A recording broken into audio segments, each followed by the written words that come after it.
Once again, the biased BBC showed their true face as one of their presenters showed her excitement and gleefulness following Boris Johnson's withdrawal from the Tory leadership election.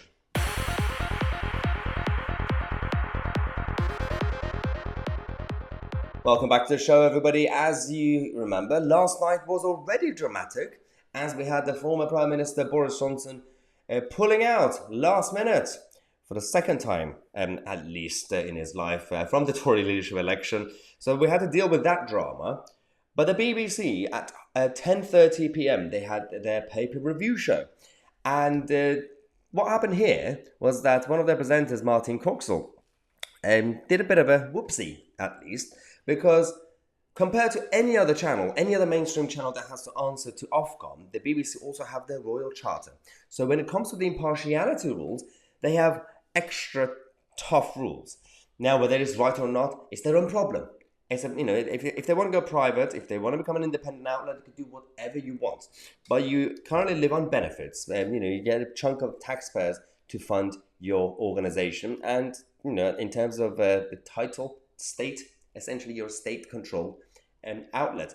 What happened here was that at the beginning of the show, the presenter showed her gleefulness, and she admitted she was gleeful. Watch this.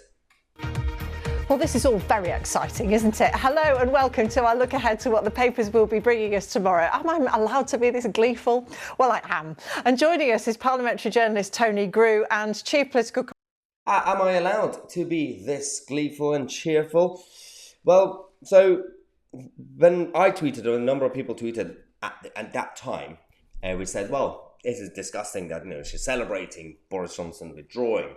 Well, we could reword it, because you might say, well, she didn't really mention Boris's name, even though we knew, because it was 2 minutes before when Boris Johnson withdrew. And yes, she was clearly also excited for the drama of all the papers changing their front pages and everything else.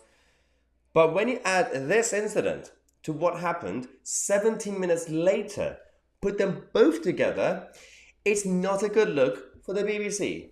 Of course he thinks he's best placed to win an election in 2024. He probably thinks he's best placed to win the American election in 2024. Sorry. That's all right. I keep on making you laugh. I'm sorry. No, you do. I mean, I shouldn't probably. I'm probably breaking some sort of terrible due impartiality rule by gig. Yeah. Again, if it were any other channel, whether it's GB News or Channel 4, there are different rules. But the BBC obviously show themselves as the impartial ones, which means that they set higher standards for themselves and for their presenters. This is why they messed up. This is why Martin messed up.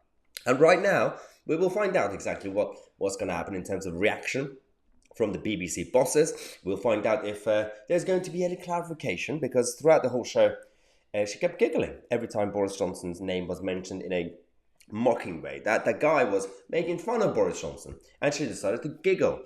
And she actually admitted, I'm probably breaking some rules. It's their own, she admitted. She acknowledges it. And I have no problem with bias, as long as you're honest about it. This channel is biased, you know my leanings, but the BBC set higher standards for themselves. They claim to be the self-appointed gods of impartiality, but not always.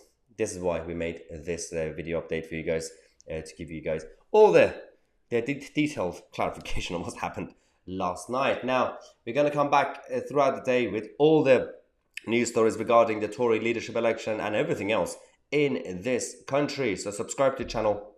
I'm Tousi, and we are the media.